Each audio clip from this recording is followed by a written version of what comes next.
Simpleng mamamayan na mayor ng Bamban Tarlac, mga outfits niya, pag-usapan natin.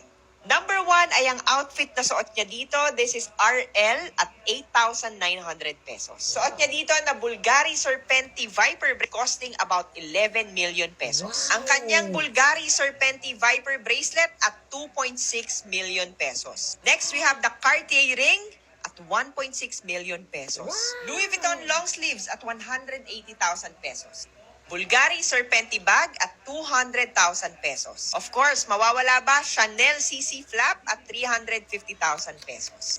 Louis Vuitton crew neck at 63,000 pesos. Siyempre, we have the Jimmy Choo na pumps ni Mayor at 195,000 pesos. Next is the Goyard tote bag at 340,000 pesos. Sana all. Givenchy na white leg trouser at 93,000 pesos. And of course, ang kanyang Rolex Daytona na twinning kay Jinky Pacquiao. Magkano to? Hindi ko na po maalala, Your Honor.